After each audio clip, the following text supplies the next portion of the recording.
नमस्कार दोस्तों, आज हमारे पॉडकास्ट इंटरव्यू में पूर्वांचल के एक बाहुबली नेता मल्हनी से विधायक आदरणीय लकी यादव जी हैं। बहुत बहुत नमस्ते भैया, आपका बहुत बहुत धन्यवाद समय देने के लिए।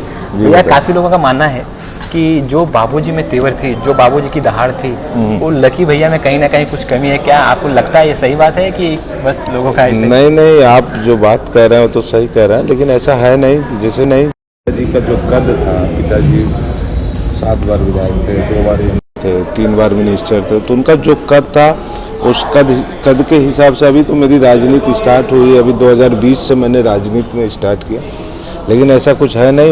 वो कद आपको देखने को मिलेगा, थोड़ा समय बीत जाने दीजिए, फिर आप हर चीज़ आपको देखने को मिलेगा। और जैसे कि कहा जाता है कि बाबूजी को कहा जाता है मिनी मुलायम, हालांकि वो नेताजी के काफ़ी करीबी भी थे।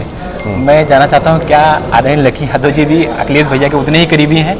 ये आपको अनुमान लगा लेना चाहिए था 2022 के चुनाव से ही।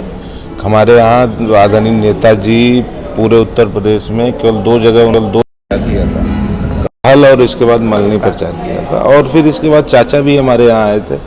ये चीज़ भी आप सर्च करिएगा कि 5 मार्च को जिस दिन आखिरी चरण का आखिरी चुनाव प्रचार का समय समाप्त होने वाला था, तो राष्ट्रीय अध्यक्ष जी से जो बात हुई थी, तो उस बात के हिसाब से उन्होंने केवल मल्हनी में 5 मिनट के लिए भाषण देने वो आए थे। कहाँ वो आदरणीय नेताजी के परिवार से हम लोग का बहुत पुराना संबंध है। ऐसा कहीं कुछ है नहीं कि जैसे आपको देखने में कहाँ से आपको आभास हो गया, ये तो मैं समझ ही नहीं पा रहा, लेकिन हम लोग का संबंध उसी तरह है, पारिवारिक संबंध है, ऐसा कुछ है नहीं। आज भी हमारे गार्जियन आदरणीय राष्ट्रीय अध्यक्ष अखिलेश भैया हमारे गार्जियन स्वरूप है। आजकल मतलब ऐसा चल रहा है कि बहुत बाहुबली विधायक हैं। क्या एक बाहुबली विधायक को हराना भी बाहुबली ही होता है? मतलब क्या लकी यादव जी अपने आप को बाहुबली विधायक मानते हैं? नहीं यार, मैं बाहुबली नहीं हूँ। मैं जनता, मल्हनी की जो महान जनता है, जौनपुर जिले की जो महान जनता है, वो किसी को बाहुबली मानती नहीं है। जौनपुर में कोई बाहुबली है नहीं, सब साधारण सिंपल नेता है, सब है, और जिसको जनता चाहेगी वही जीतेगा, और जनता ही बाहुबली बनाती है और जनता ही बाहुबली खत्म करती है। तो ऐसा नहीं है कि मैं कोई बाहुबली हूँ। आप देखते हो मेरे स्वभाव, हर चीज़, मैं जनता के बीच में सुख दुख में रहता हूँ, इसलिए कोई वहाँ बाहुबली नहीं, जनता इसलिए वहाँ पे चुनाव जिताती है। और आजकल मतलब कि ऐसा मतलब कि लग रहा है कि धनंजय सिंह जो बाहुबली विधायक अपने आप को मानते हैं, वो बीजेपी से मतलब लोगों का ऐसा कहना है कि बीजेपी से चुनाव लड़ सकते हैं मल्हनी से। क्या आप कोई चुनौती मानते हैं? अच्छा, एक चीज़ ये बताइए, अभी जो 2022 का जब चुनाव हुआ था, हाँ, तो उस समय बसपा का कौन कैंडिडेट था? उन्हीं का कैंडिडेट था। अब बीजेपी का कौन कैंडिडेट था? पूर्व सांसद जी थे।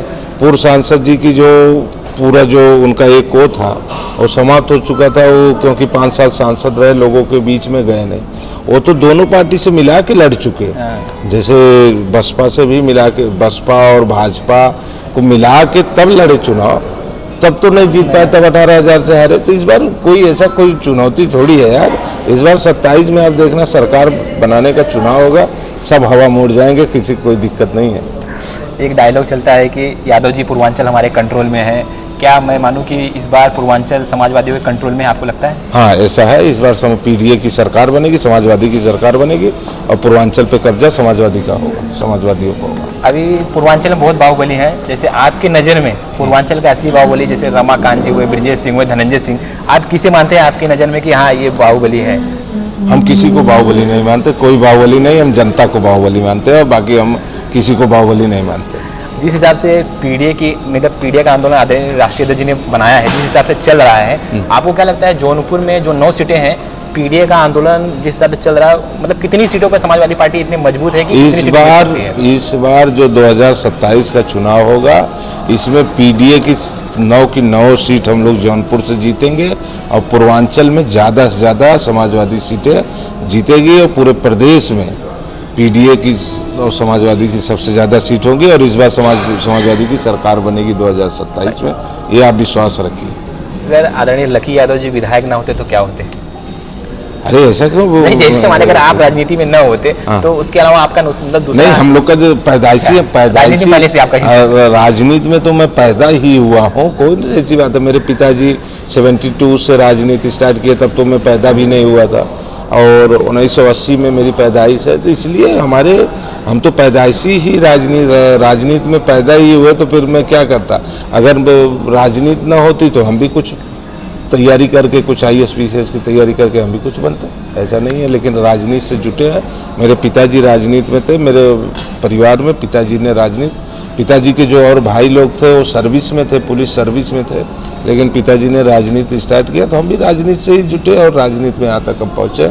आप लोग देख रहे हैं, ईश्वर की कृपा होगी तो और आगे तक, और राष्ट्रीय अध्यक्ष जी की कृपा होगी। और जैसे मतलब कि आज बताया जाता है कि और आपका काफिला भी काफ़ी लंबा चलता है, और बताया जाता है कि आपको गाड़ियों का शौक है। आपकी फेवरेट गाड़ी कोई जो मतलब आपको आप फेवरेट गाड़ी मेरी फेवरेट सबसे बेस्ट गाड़ी स्कॉर्पियो। मैं स्कॉर्पियो को बहुत अच्छी गाड़ी मानता हूँ और मैं अक्सर स्कॉर्पियो से चलता भी हूँ। और जैसे आप भोजपुरी बोलते हैं, भोजपुरी मतलब चलती है पूर्वांचल साइड में, तो भोजपुरी में अगर आप देखते हैं तो भोजपुरी में आपको कौन सा मतलब गायक या एक्टर पसंद है? खेसारी लाल या पवन सिंह जिस हिसाब से चल रहे दोनों में? नहीं, दोनों लोग अपनी जगह दोनों लोग सही हैं, लेकिन मैं खेसारी लाल को, हमारे छोटे भाई का तिलक था तो खेसारी लाल जी आए थे, इसलिए कि मैं खेसारी लाल जी को पसंद करता हूँ, ये बात है।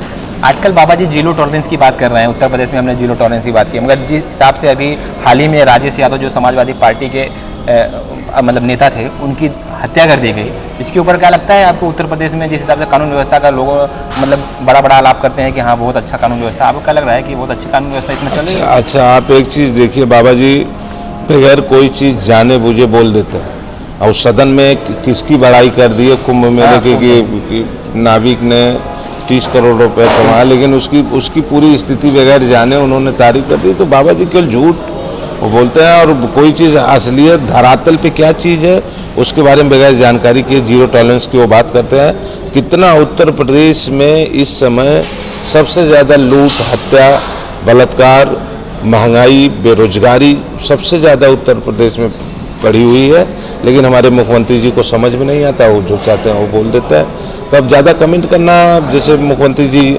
अब जो बोल देते हैं, लेकिन हकीकत आप और लोग से पता करिए, जो हकीकत बात होती है, जो किस तरह कितना प्रदेश में इस समय माफिया किस हिसाब से खुलेआम, गुंडा किस हिसाब से वो कर दे रहे हैं, कब किसका कत्ल कर दे रहे हैं, कब किसको गोली मार दे रहे हैं, ये किसी को आज के उत्तर प्रदेश में ये कोई गारंटी नहीं है। तो केवल भारतीय जनता पार्टी के लोग झूठ बोलते हैं, ये मैं मानता हूँ, और झूठ बोलने के यूनिवर्सिटी है भारतीय जनता पार्टी के लोग। आदरणीय लकी यादव जी को भी क्या सांसद बनने की इच्छा है, या आने वाले समय में हम उन्हें सांसद बनते देख सकते हैं? ये मैं अभी कुछ नहीं कह सकता, ये हमारे नेता आदरणीय राष्ट्रीय अध्यक्ष जी के ऊपर है, जो उनकी जो इच्छा होगी वो जो तय करेंगे उस हिसाब से, और पार्टी की जो गाइडलाइन होगी, पार्टी जो तय करेगी उस हिसाब से हम लोग काम करते हैं। विजय जी, एक लास्ट क्वेश्चन है कि अभी फिलहाल में एक औरंगजेब का बहुत मुद्दा लेकर चल रहा है कि आदरणीय हमारे यहाँ के प्रदेश अध्यक्ष हैं अबू आसिम आजमी साहब अपने बयान को रिटर्न भी लिया है, इसके बावजूद भी बीजेपी जिस हिसाब से समाजवादी पार्टी के ऊपर, आदरणीय राष्ट्रीय अध्यक्ष जी के ऊपर अटैक कर रही है कि मतलब एक हिंदू मुसलमान करना चाह रही है, इस मुद्दे को आप कहाँ देखते हैं? हालांकि उनका निलंबन भी मांग रहे हैं बीजेपी के लोग अबू आसिम साहब का, आप क्या इस मुद्दे को किस प्रकार देखते हैं? क्या उनका निलंबन होना चाहिए? ये हमारे नेता राष्ट्रीय अध्यक्ष जी तय करेंगे, इस पर मेरा कोई बयान नहीं होगा और न मेरा कुछ होगा। वो हमारे नेता राष्ट्रीय अध्यक्ष जी जो तय करेंगे वही होगा, इस पर हमारा कोई। बहुत बहुत धन्यवाद जी, आप समय देने के लिए।